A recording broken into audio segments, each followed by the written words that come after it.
Selamat jumpa saudari-saudara yang dikasihi oleh Tuhan. Hari ini kita merayakan Hari Raya Tubuh dan Darah Kristus.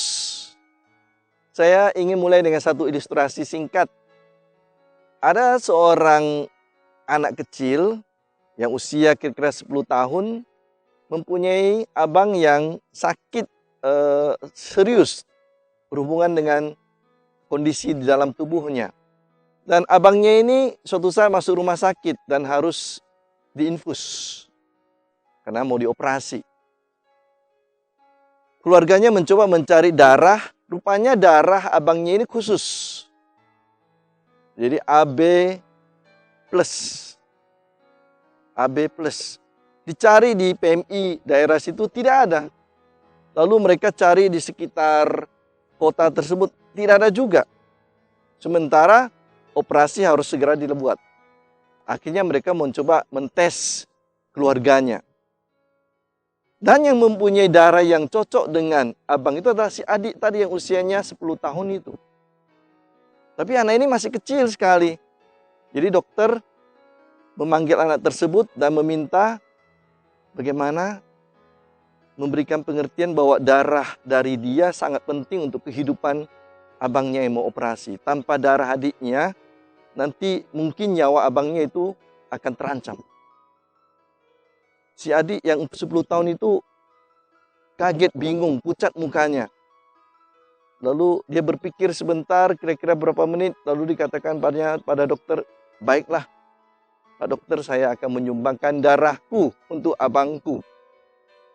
Dan diambillah darah dari si adik. Kemudian dibawa pergi oleh perawat untuk dipersiapkan, diinfuskan ke abangnya yang mau dioperasi. Si adik mengemuka pucat menunggu beberapa menit, lalu kemudian dia bertanya kepada dokter, Pak Dokter, berapa menit lagi saya akan meninggal? Saudari-saudara terkasih, si adik tadi salah sangka. Dia pikir begitu darahnya diambil dan keluar, maka dia akan mati. Tapi walaupun demikian, ia dalam kesalahsangkaannya itu rela memberikan darahnya untuk abangnya. Itulah kasih yang sungguh-sungguh mengorbankan dirinya untuk orang lain. Dan pada minggu ini kita merayakan kasih seperti itu. Ketika darah Kristus ditumpahkan bagi kita. Bacaan Injil hari ini adalah bacaan dari kisah perjamuan malam terakhir. Ketika Yesus mengambil roti, memecah-mecahkannya dan mengambil piala anggur dan mengangkatnya menjadi piala darahnya. Inilah tubuhku yang diserahkan bagimu, inilah piala darahku yang ditumpahkan demi kamu. Perayaan darah, tubuh dan darah Kristus adalah perayaan kasih yang mengorbankan diri untuk keselamatan seluruh manusia. Yesus dikatakan untuk kamu dan untuk banyak orang.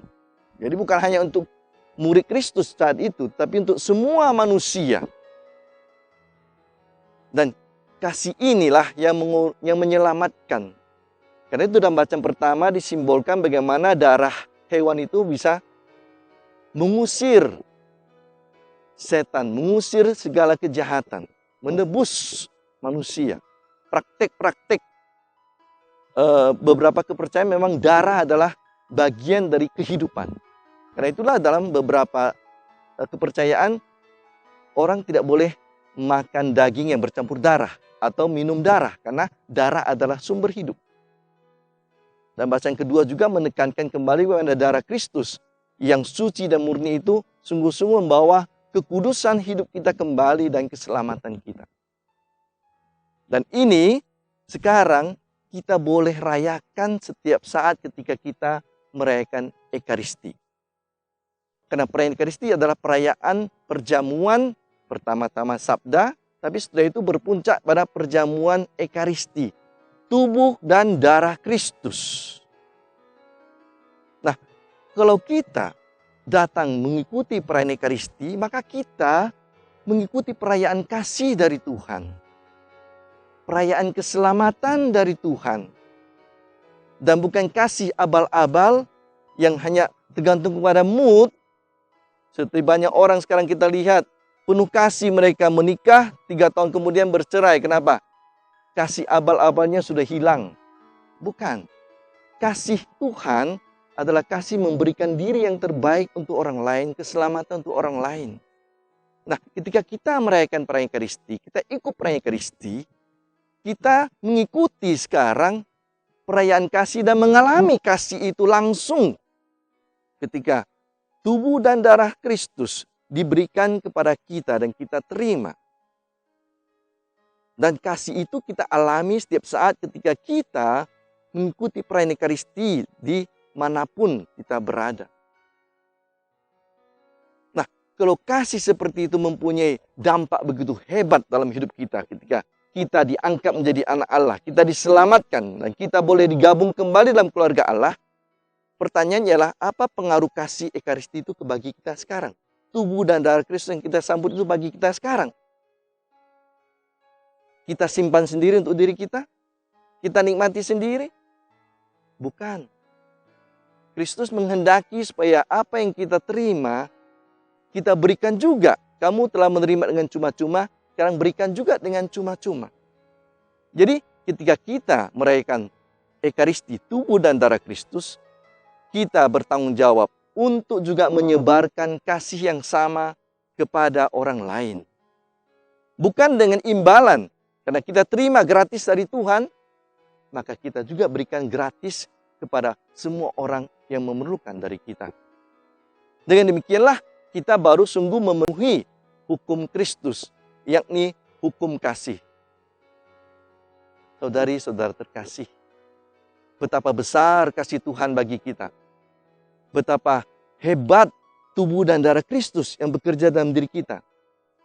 Maka marilah kita makin memperluas kasih Tuhan tersebut. Melipat gandakannya, berbuah ganda 30 kali lipat, 60 kali lipat, 100 kali lipat. Amin.